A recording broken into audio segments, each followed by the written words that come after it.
अन्न पचाने के कारण इसे पचन कहते हैं। इसकी उपासना होती है, इसलिए यह औपासन कहा गया है। आहुति शब्द से सबका बोध होता है। उस सर्व स्वरूप आहुति में अग्नि का आवस्थ निवास है। अतः ब्रह्मवादी पुरुषों ने उसे आप सत्य बतलाया है। जिस ब्राह्मण के यहाँ पंच महायज्ञों का अनुष्ठान होता है, वह उधर्व गति को प्राप्त होता है। इंद्रियों और मन बुद्धि पर संयम रखने वाले सिद्ध सप्त ऋषिगण अग्नि की आराधना में तत्पर रहने के कारण ही देवताओं के स्वरूप को प्राप्त हुए हैं। दूसरे विद्वान आप सत्य अग्नि को ही पचनाग्नि कहते हैं, क्योंकि उसी में पंच महायज्ञों की स्थिति है। स्थाली पाक तथा गृह्य कर्म सब इसी से प्रतिष्ठित हैं। गृह्य कर्म का आधार होने के कारण इसे गृहपति भी कहते हैं। राजन, अब एकाग्र चित्त होकर अग्निहोत्र का प्रकार सुनो।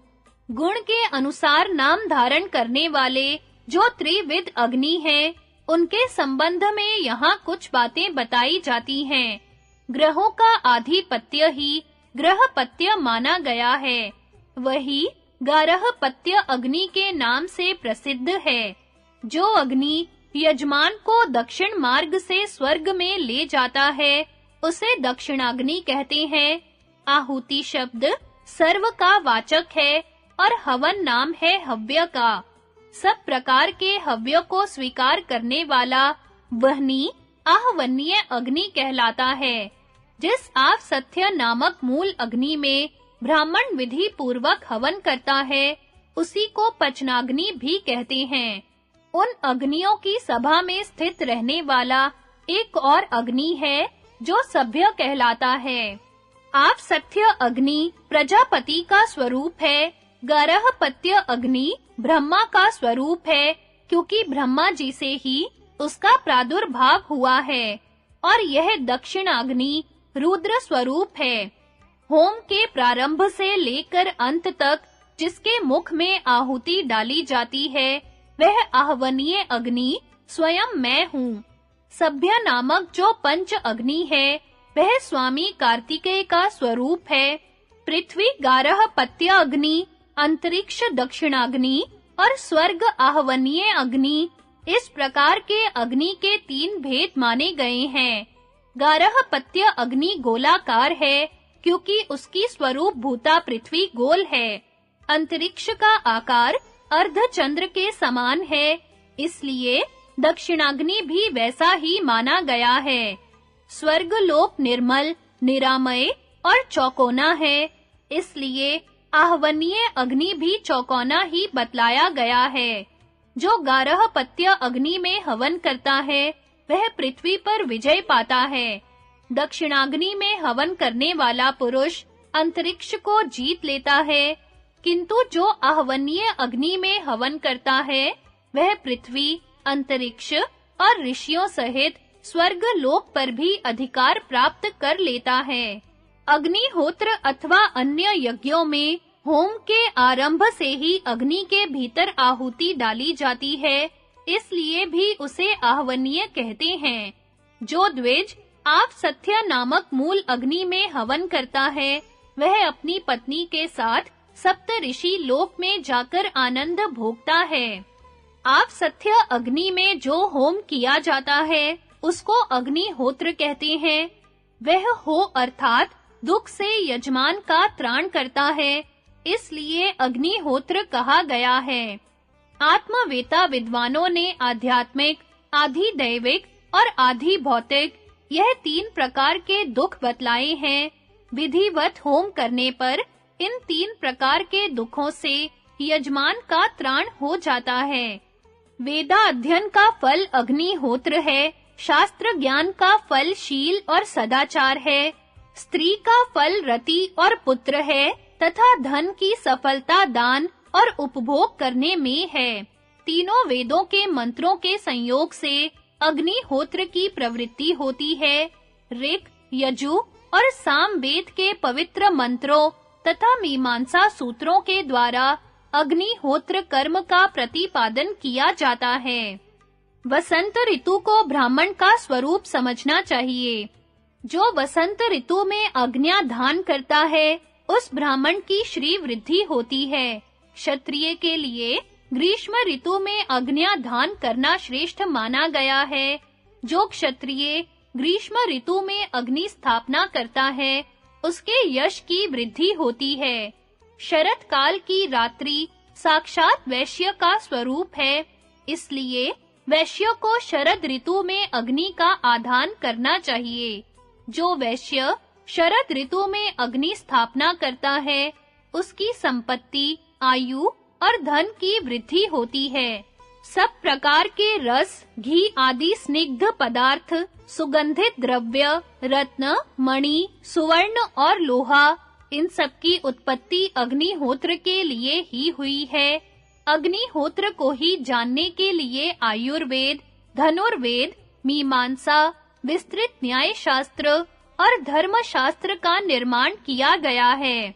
इतिहास, पुराण, गाथा, उपनिषद और अथर्ववेद के कर्म भी अग्निहोत्र के ही लिए हैं। नक्षत्र, योग, मुहूर्त और करण रूप काल का ज्ञान प्राप्त करने के लिए ज्योतिष शास्त्र का निर्माण हुआ है। ऋग्वेद, यजुर्वेद और सामवेद के मंत्रों के छंद का ज्ञान प्राप्त करने के लिए तथा उनका अर्थ समझने के लिए छंद शास्त्र की रचना की गई है। वर्ण, अक्षर और पदों के अर्थ का, संधि और लिंग का तथा नाम और धातु का विवेक होने के लिए व्याकरण शास्त्र का प्रणयन हुआ है। यूप, वेदी और यज्ञ का स्वरूप जानने के लिए, इति कर्तव्यता को समझने के लिए शिक्षा नामक वेदांग की रचना हुई है। यज्ञ के पात्रों की शुद्धि, यज्ञ संबंधी सामग्रियों के संग्रह तथा समस्त यज्ञों के वैकल्पिक विधानों का ज्ञान प्राप्त करने के लिए कल्प का निर्माण हुआ है। संपूर्ण वेदों में प्रयुक्त नाम, धातु और विकल्पों के तात्विक अर्थ का निश्चय करने के लिए ऋषियों ने निरुक्त की रचना की है। यज्ञ की वेदी बनाने तथा अन्य सामग्रियों को धारण करने के लिए ब्रह्मा जी ने पृथ्वी की सृष्टि की है। समिधा और यूप बनाने के लिए वनस्पतियों की रचना की है। जो ब्राह्मण मंत्रों का विनियोग, यज्ञीय पदार्थों का प्रोक्षण, चरु पकाना, दर्श और पौर्णमास के अंगभूत, अनुयाज और प्रयाज, वायु देवता का स्तवन, सामवेद के उद्गाता का कर्म, प्रतिप्रस्थाता का कर्म, अवभृत स्नान, त्रिकाल पूजन, उचित स्थान पर देवताओं को नैवेद्य अर्पण करना, देवताओं का आवाहन आदि कर्मों को नहीं जानते, वे नरक में पड़ते हैं।